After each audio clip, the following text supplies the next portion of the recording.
Should I focus on the ability to take someone's life or the Iron Man? Both. Both of them, okay. You got the power. We're talking about power. You got the power. Okay. So I'll focus on first the Iraq aspect of it. So I was in the infantry in 2004 to 2008, deployed over to Iraq. And at a certain point, we had certain rules of engagement. And I'm sure you guys have seen like the Humvees where they have a turret and there's a guy that's standing up there with the machine gun.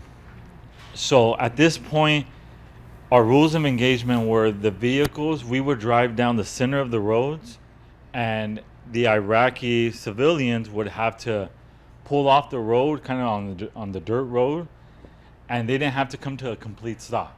Okay, they were able to just kind of like a rolling, slow down, but a rolling pace.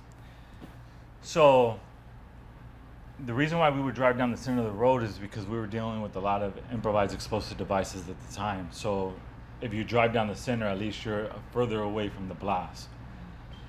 And there was an incident where another Marine lost both his legs, an arm, and an eye. So our rules of engagement had just changed.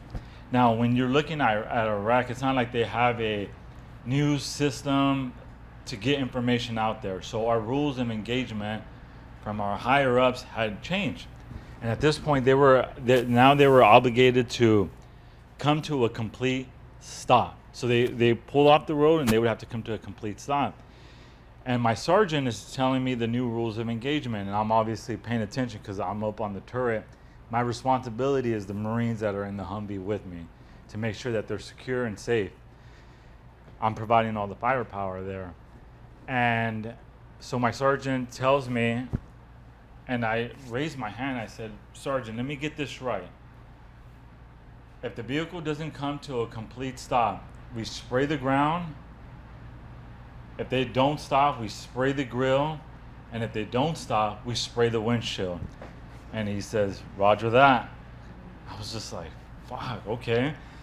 The very first vehicle so now we leave our base and I'm engaged. And I remember I'm telling them to stop because they're doing what they used to do with the rolling. And I'm indicating this, and my buddies are like kicking me. You know, they're hitting my leg because I'm standing there, right? And I'm like, and I'm thinking to myself like, and on this one, as it got closer, I saw they waved back. They were waving at me, right? And I'm just like, fuck.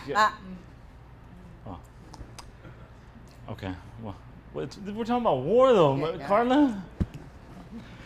Okay, so I was thinking, wow, that was a close call.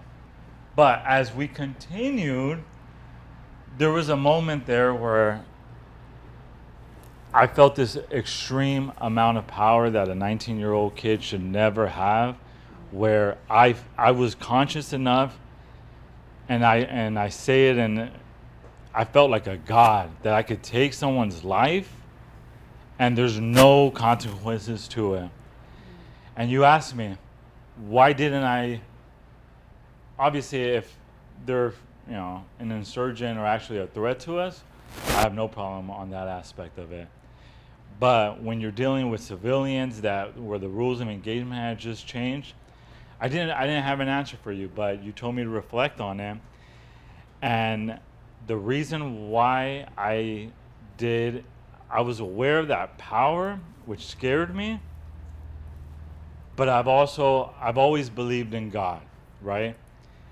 And although I've kind of been distant from the church, I've always believed that I have a higher purpose, and I've always been a God-fearing man.